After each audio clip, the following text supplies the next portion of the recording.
Life is one big psychological warfare that you play on yourself. You play on yourself, man. The most important conversation I ever had is with myself. And the shit I was telling myself was so fucked up. It was so wrong. It was so misguided. And other people start to write that dialogue for you also. And it starts to be what you say to yourself every single day. And I started creating a whole nother warfare. A whole nother battle started becoming. I was like, oh, hang on a second, Goggins. You have these tools. You have these tools. Your life was basically the perfect grounds for training for where you need to go in your life. All the beatings, all the bullying, all the, you going through learning disabilities, all the struggles.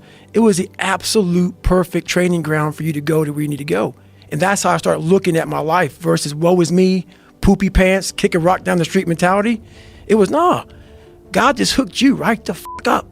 He hooked you right up, man, with the perfect place. You were training for the first 18, 19, 20, you were training for this stuff, man. You have the advantage of everybody else versus, my God, they're so above me. They came from a great family. Mom and dad love them. They didn't have to learn, they didn't stutter, they didn't struggle. No, man, your struggle is what made you who you are now. So I started flipping this into a whole different, I started being a master of what I was scared of. I was scared of my mind.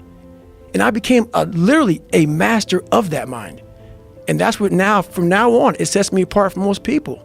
I started diving into that. I used to look at my life from a different vantage point. And when you're in all the muck and you're just walking in muck and walking in muck and walking in muck, you don't see that if you look off to the left of the muck, there's a sidewalk, brother. Get off of it. You have your head down looking in this muck. Once I saw the sidewalk, got the sidewalk, I got a little break. And I got a different vantage point. And then from the sidewalk, I found a cliff. Then I found a mountain. I got way up high on top of my life and looked back down on it and said, okay, I got to figure this out, man. I'm not going anywhere. I'm starting to lie. So when you have a messed up foundation, I started lying about everything. I wanted people to like me.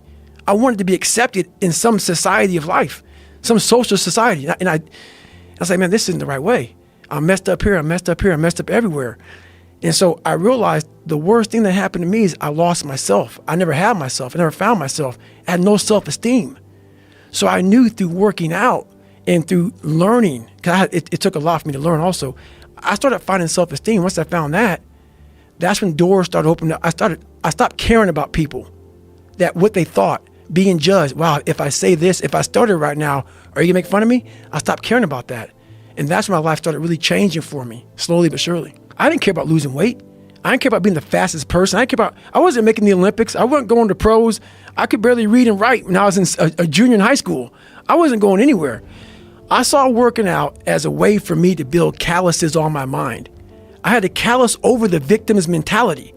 So I watched these movies. I talked about Rocky last time I was on here. I always equated training to mental toughening. Like, it always looked brutal. People waking up early and doing all these things, and it looked horrible. I was like, wow, man, I got to start doing that. Not to get better, bigger, and stronger, but that is what's going to build me. That looks uncomfortable. That looks brutal. And getting up early, I don't want to do that. So I made this long list of things that I don't want to do. And through that, I found myself. I started, I'm like, you guys aren't doing this in high school. You guys aren't getting up at 5 o'clock in the morning, running over here in this golf course. So I started seeing myself very differently than the average human being. I was like, hang on a second. I have something they don't have. And that's when I started to develop these things through working out. It was this great, never-ending work ethic. And through work ethic, I developed self-esteem. I always equated working out to struggle.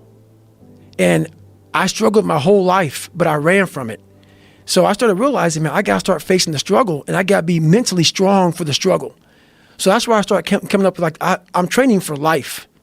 Mentally, I'm training for life. I'm not training for to lift 400 pounds. And I found out on my own pretty much, is that through discipline, through self-discipline, through repetition, through tons of repetition of the same thing that you don't want to do, and that's the key thing. Through repetition of things you don't want to do, you develop mental, like an armor for your mind. You start to armor your mind, because your mind's like, okay, we suffer every day. It's what we do. We do stuff that sucks every day. So then when the suck stuff comes, you're ready for it. And that's how I started coming up. I just started being very uncomfortable. And now it's like just a way of life. I was trying to reinvent my mind. And I used every single tactic possible to do that. I didn't want to live in this world where I was a fake human being anymore. And I was tired of blaming everybody for where I was at.